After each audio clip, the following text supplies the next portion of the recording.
Alright, so we're going to do the daf for Shabbos. Hopefully you're not watching this on Shabbos. You can watch it before Shabbos or after Shabbos. But we said that we just, in the daf for Friday, this is Thursday night, I'm making all this, but I made a few today. So we did already daf Dalid, number 4 was the daf for Friday, so now we're going to do the daf for today. Very interesting Gemara. Amar Rabbi Yoshua ben Levi, Yoshua ben Levi said, Lo yasu Yisrael as a egel litin pischen pel bali tshuva. Just the end of what we read from yesterday's daf, that the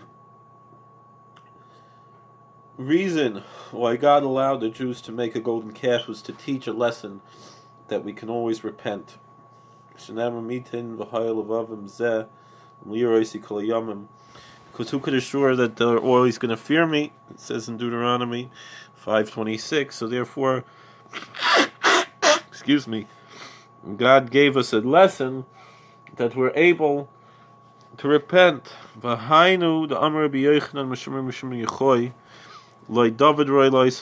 This is a similar teaching that Rabbi Yochanan said in the name of Rishim Yochai, like David Roy Loisa Maisa. King David wasn't supposed to commit such a sin as he did with Bathsheba. Yisrael Roy Loisa Maisa, and the Jewish people, the Israelite nation, was not worthy to do such a sin as the sin of the golden calf. Like David Roy Loisa Maisa, Sivalibi Chol Bekirbi. David writes in Psalm 109 that his heart was empty in him. He had no desire to do any sin. So why did he do it? God kind of pushed him to do it in order to teach a lesson that it's always possible to go back to God no matter what you've done.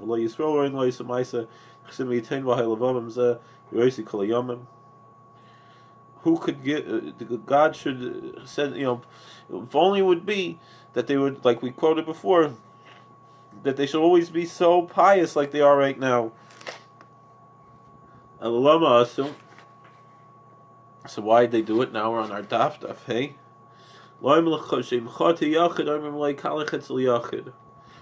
If an individual sins, we tell him, look, David was one person, and he sinned, and he repented, and God accepted his repentance and forgave his sin.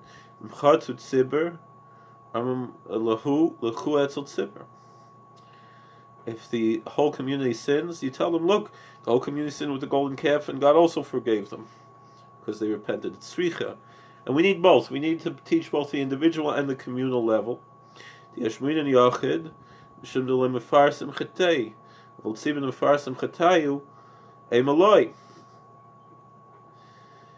Now the thing is, an individual who sins, you might think, well, nobody knew that he sinned, so therefore it didn't desecrate God's name, it didn't make a big deal. Alright, so God forgave him, but a big public sin like the golden calf, maybe they wouldn't be forgiven. And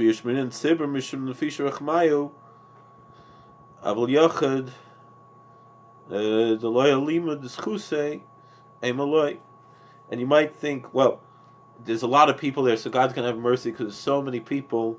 They all have, all together they have so many merits. But one person himself doesn't have the merits the whole community has. So that's why you have to teach for the individual as well. Tzricha, that's why both are necessary. V'hainu the Rebbe Shmuel bar Nachmani Rabbi Yonason, Ma'idich Sivna David ben Yishai Numa Gever Hukamal.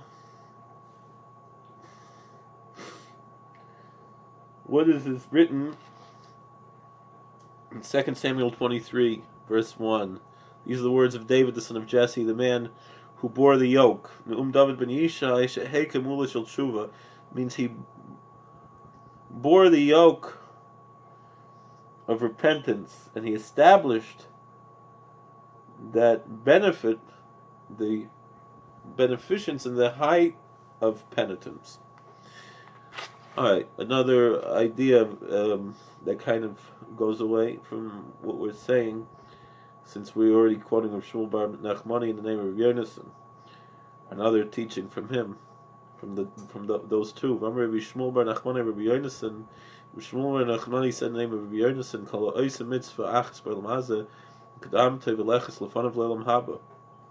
Anyone who does one mitzvah in this world, it goes in front of him in heaven. Shenamar v'lach l'fanecha tzidkecha v'kvoid Hashem yasfecha. It says in Isaiah 58:8 that your righteous deeds will go in front of you, and the glory of the Lord will gather you in.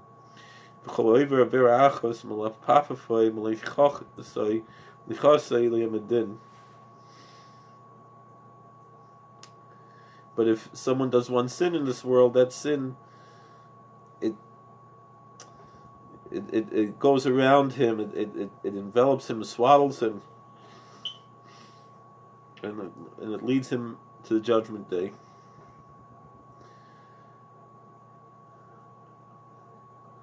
That's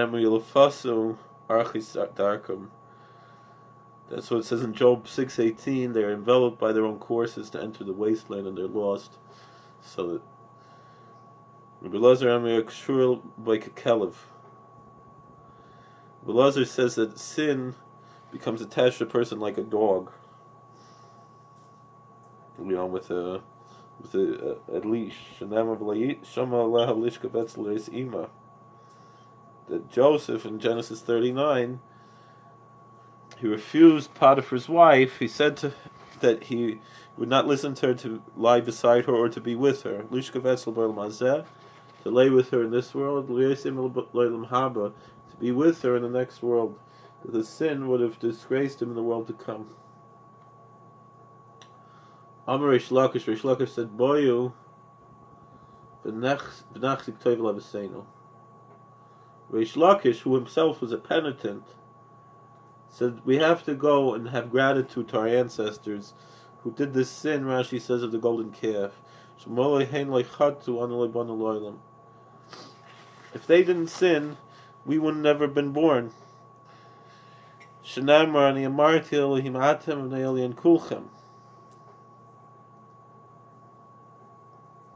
Psalm 82, verse 6, it says, I have said that you are godly, you're angelic, you're the children of the Most High.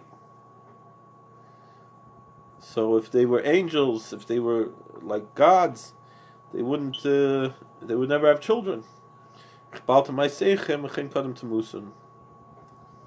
because you did the sin of the golden calf, now you became mortals, and therefore you're going to die like regular people, the verse says. And so therefore, God made it that people should be able to have children after the sin of the golden calf, and without that, they would have never died, and it wouldn't have been. There would be no. We who live today would never have been born. The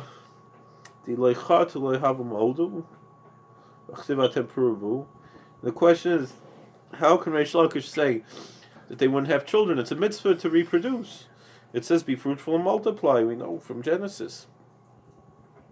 So at Sinai, no, they wouldn't. If at Sinai they would have, the fruitful and multiply is only before is in Genesis, so they wouldn't have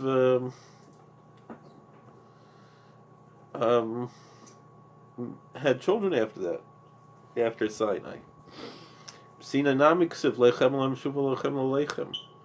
But by Sinai it also says, go back to your tents. That's in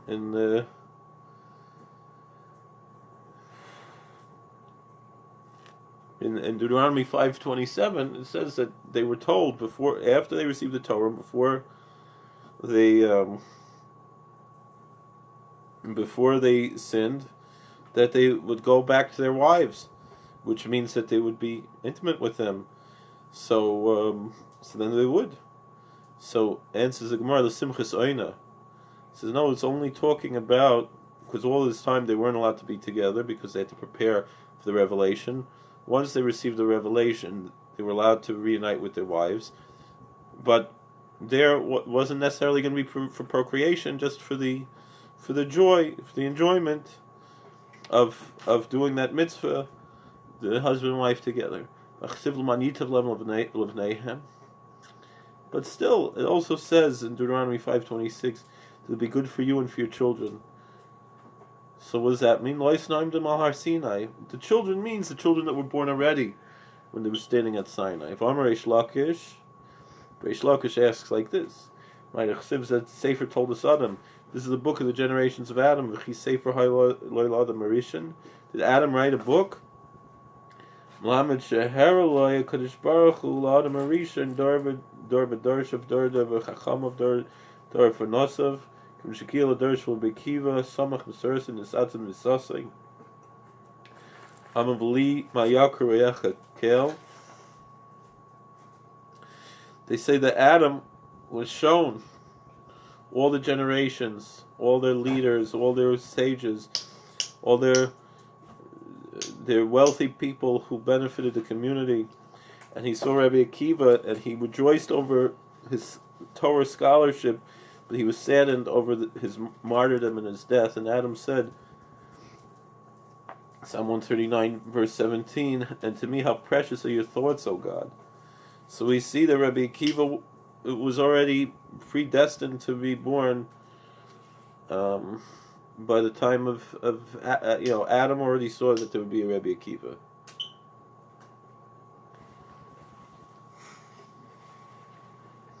So I'm Rabbi Yosef. Rabbi Yosef says, "Ein ben David ba ad sheyichlul neshama shebaguf."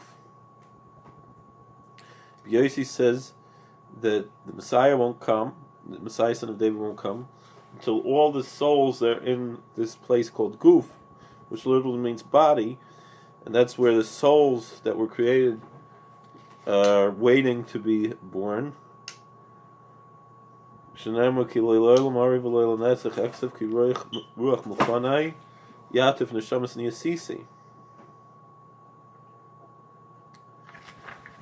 says in Isaiah 57, verse 16, that I will not always be fighting, and I will not for all eternity be angry, because the Spirit comes before me for all the souls I have made. Meaning that all the souls have to be born that God made before the Messiah can come.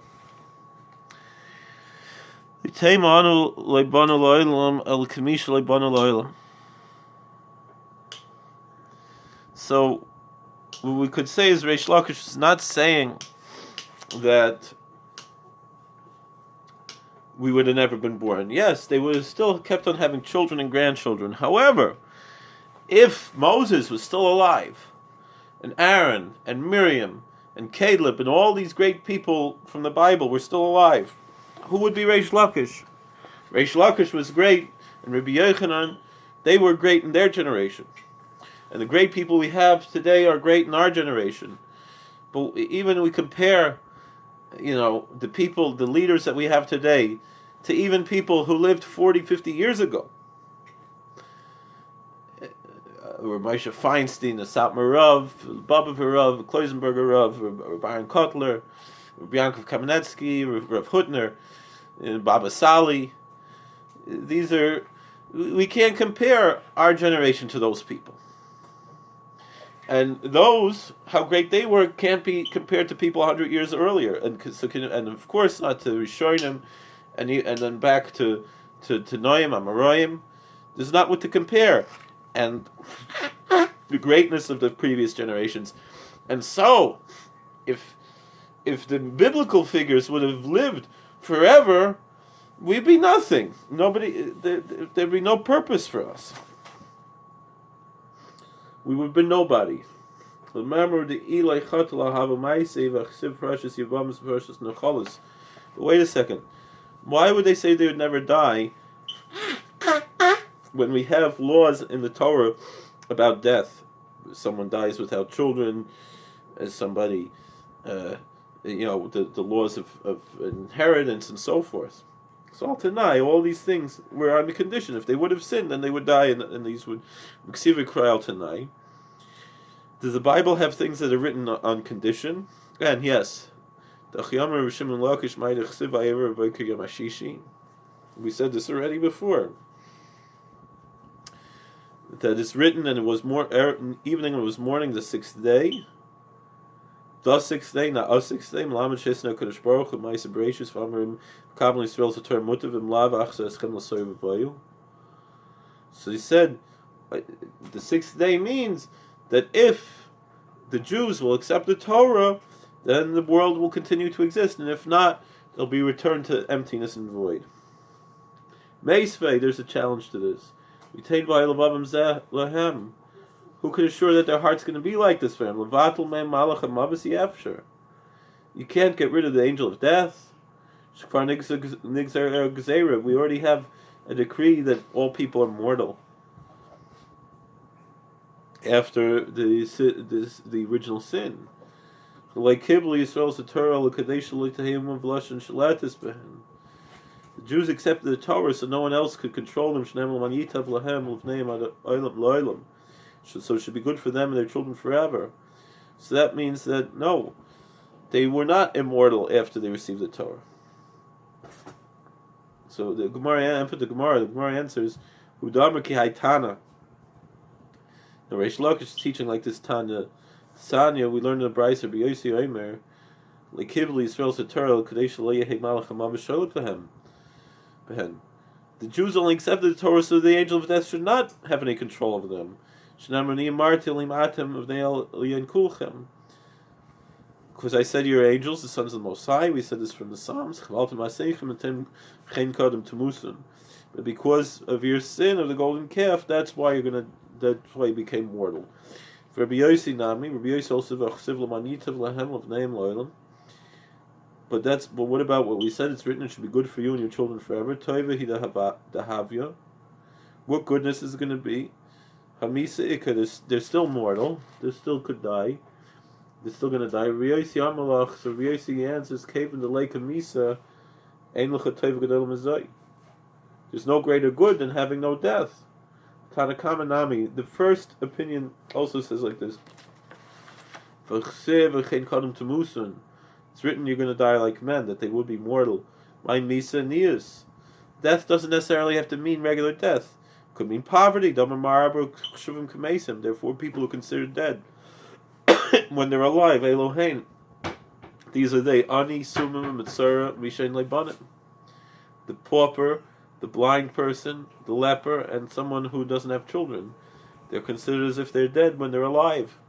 I remember Victor Miller says that all of these lack a certain level of free will, and so therefore that's why they're considered dead, because only when you're alive do you have free will.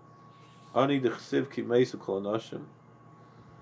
The pauper, because we see that after Moses smote the Egyptian, and he was told he could go back home because all the people who were trying to get him killed had died. Who were they? Dasan and Reviram. Dathan and Abiram were the ones who tried to attack him, and Meson, but they didn't die. They were still alive. Because we see they were still around later in the Bible. But the fact of the matter is that they were rich and then they became poor, and that's what it means that they died. Summa. Why do we say that the blind is like someone who is what do we mean that someone who's poor is like he's dead, that he loses his free will because he doesn't have the free will to do whatever he wants. If he's poor, he can't afford to go do a lot of sins, and also he can't afford to do a lot of mitzvahs. So he loses some of his free will.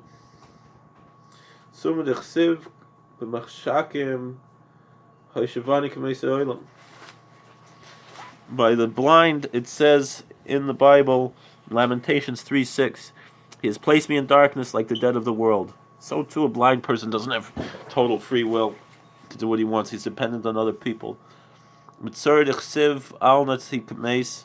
Miriam, in Numbers 12:12, her brother Aaron prayed that she shouldn't be like someone who's dead.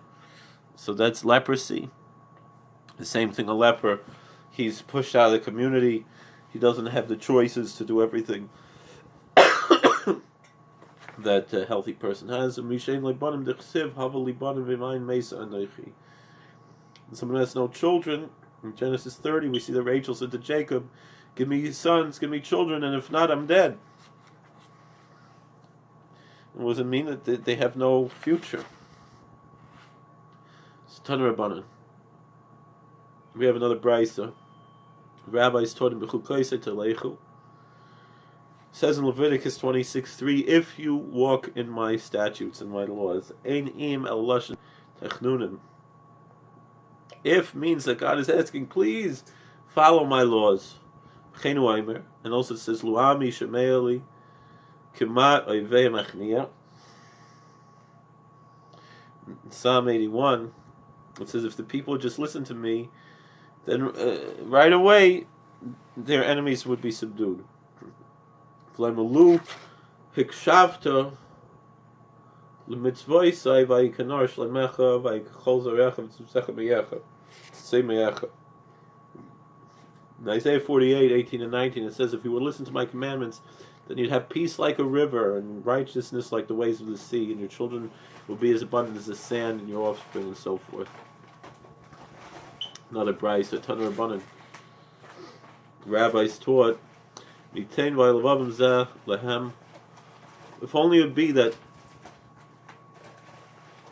they would always be so pious. Moses said to the Jews, you're ungrateful and you're sons of ungrateful people.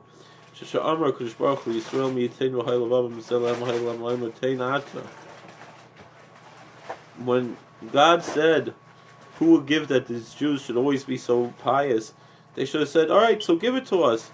You be the one who makes sure. So they were grateful. It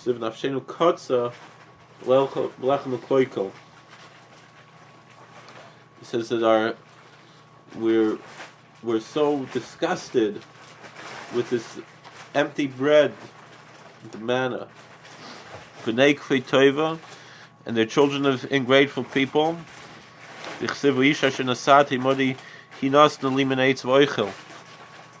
When Adam said to God, the woman you gave to me, she's the one who gave me food to eat. Adam should have been so thankful to have a helpmate like Eve, and instead he was ungrateful.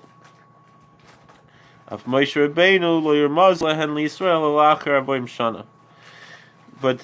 Moses waited 40 years before he pointed out the ungrateful nature of the Hebrews.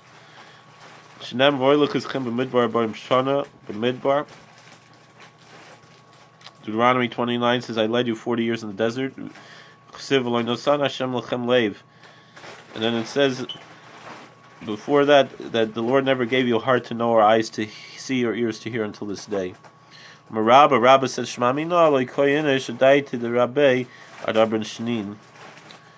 and Rabba says that a person never understands his teacher until he's been learning for 40 years. Alright? Alright, so we can continue now. We're already on Amud Beis, a few lines in. Rabbi Yochanan, Rabbi Banoah. Rabbi Yochanan said the name of Rabbi Banoah. Ma'id chsiv, ashreichem zarei, al-kalmayim mishalchei regel shova chamor. Isaiah 32:20 it says, happy are you who sow upon all waters, who send forth the feet of the ox and the donkey. Ashreihem Yisrael means that fortunate are the Jews. When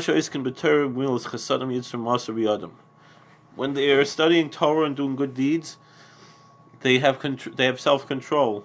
And they're not controlled by their Yetzer Hara, by their lusts.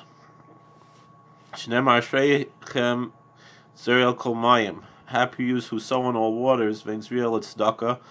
Sowing means charity. Because it says in Hosea 10, sow for yourselves for charity and reap according to kindness. Water is Torah. Woe everyone that is thirsty, go to the water. Isaiah 55. Sending forth the feet of the donkey and the ox and donkey. Tanav Eliyahu. This is a brayso from Tanav Eliyahu, from Elijah the prophet.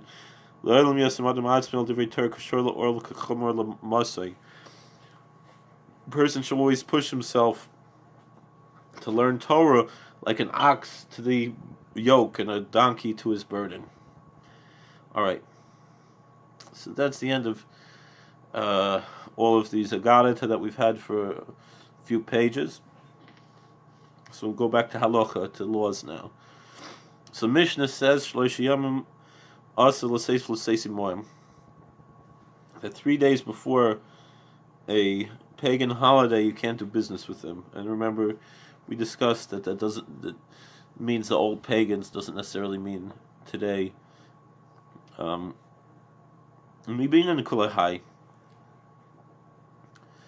the worry was that let's say they're going to make some money or something, and they're going to go bring a sacrifice to their idol. And people don't do that much today, so it's not. So what's this 3 days? Do we need 3 days? With Snan, Barber Prokim Bashana Meiche Bahem Lachaver Tzorich Lidia, Ima Macharti Lishchait, Bita Macharti Lishchait.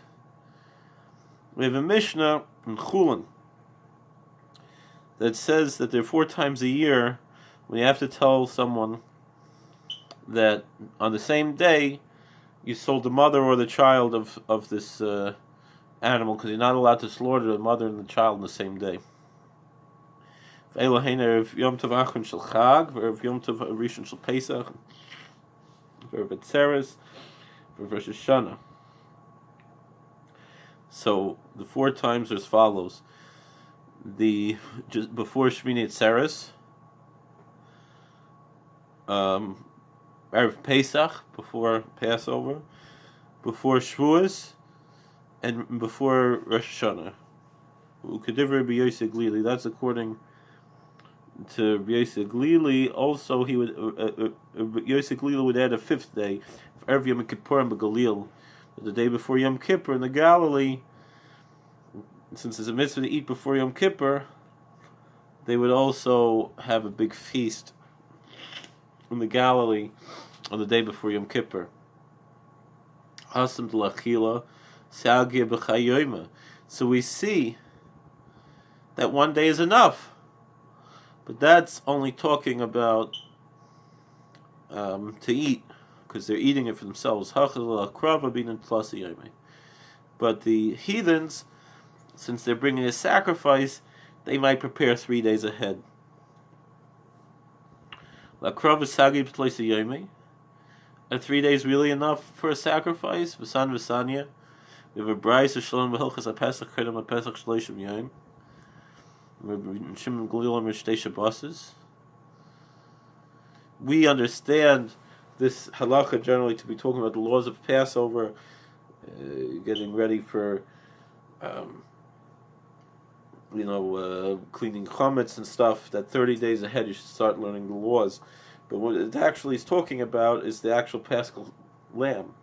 And Rabban Shimon Gamliel said 2 weeks is enough to start to study the laws of the Paschal lamb.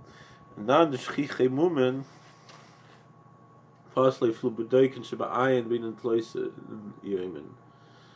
thing is that for a Jew to bring a sacrifice, we're very careful that it should have no blemishes, not even a cataract on the eye. You can't bring for if the sheep has that, it can't be a sacrifice. The heathens, they will bring an animal as long as it's not a very obvious thing, like they're missing a leg or missing an ear or something big like that. But some small thing, they would still bring it as a sacrifice. So 3 days is enough to find such a sacrifice. Now the thing is, the Jewish law also says like this, that a non-Jew can bring sacrifices to God, even with a mum that would be forbidden for a Jew in the temple, but not with a major mum like missing a leg or something like that. Where do we learn that a non-Jew cannot bring a sacrifice of an animal that's missing a limb? Because non-Jews are allowed to bring sacrifices to God, even today.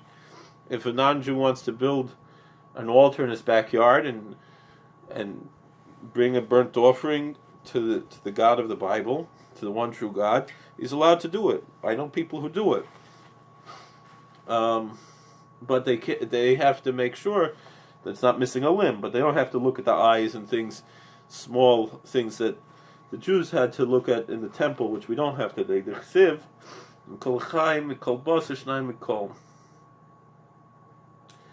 So when Noah had to bring the animals on the ark, he had to bring 2 of every living animal from all flesh, pairs of each animal. Amar Torah says, Havei behema shechayin rosh evarim shalah. So when it says that from everything that's alive, it means even all the pieces of the body, even the tips of their limbs, all have to be alive.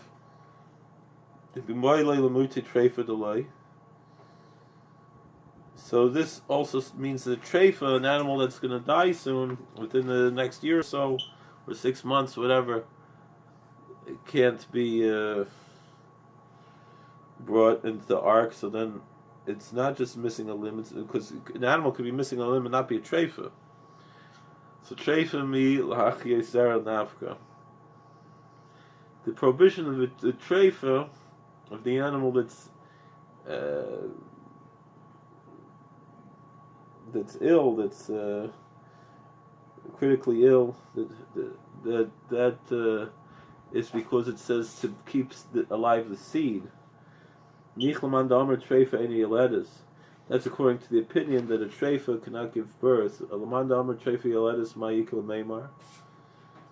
But if we say that treifa could give birth, where do we derive this from? It says with you, b'daim and lach, that's just like you, just like you're not a treifa. Maybe not. Maybe others. Maybe Noach himself was a treifa. We're going to talk about this on our next daf, because we're already in the next daf. So thank you for watching. Please like, share, and subscribe, and have a good Shabbos, and a good week, and all the best. God bless.